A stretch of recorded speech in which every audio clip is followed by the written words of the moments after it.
Hello folks, this is Craig Lane here to talk about forest bathing, part of health alchemy and the alchemical system.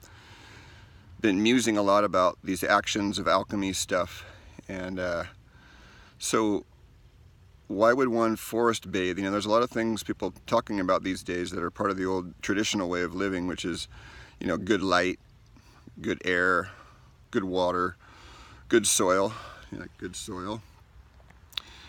And these are part of the four elements, you know, that used to be taught a lot, part of the medicine wheel.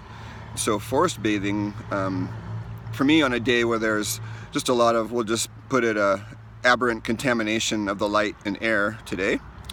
Another way to offset that is to go back here and bathe in the energy of the forest. It's a very real thing.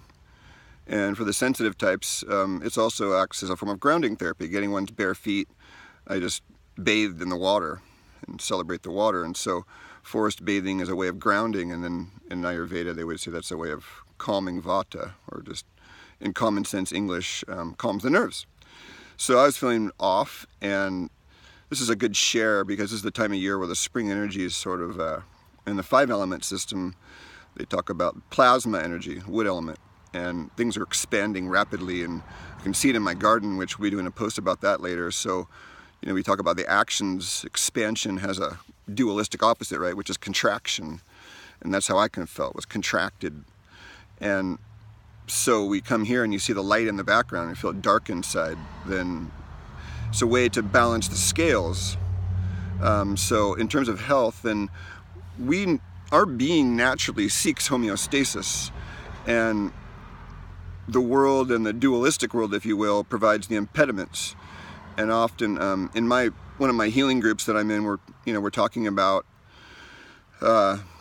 these impediments a bit, and so we have to overcome them, and persevere, and see beyond them. And so identity is a big one. We get identified with part of the dualistic.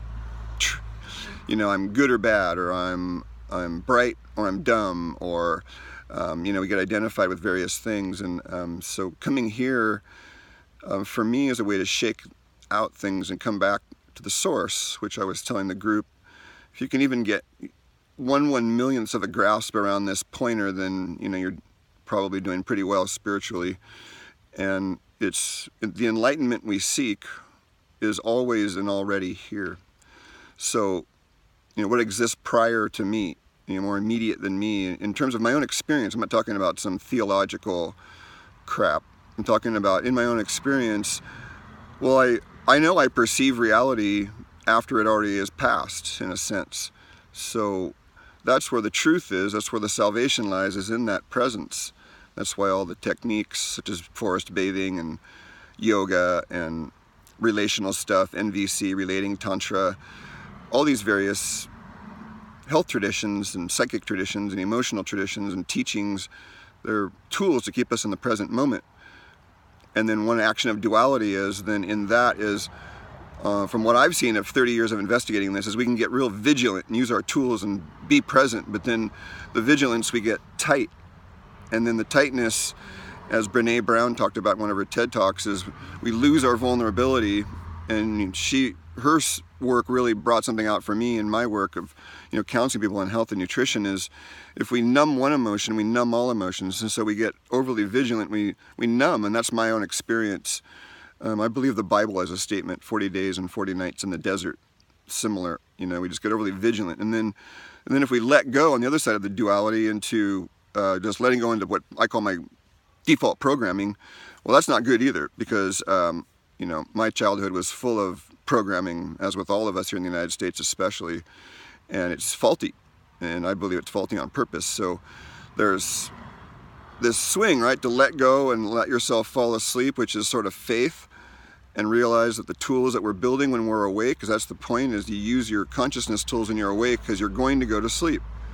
And then you wake and you sleep, and you wake and you sleep. And for me, when I go to sleep, so to speak, the unconscious for me is sort of dangerous at this point.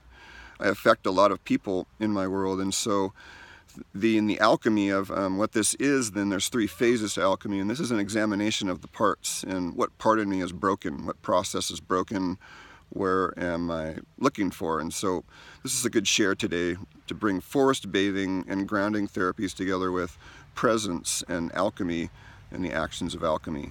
Have a great, great day. This is Craig Lane with Health Alchemy.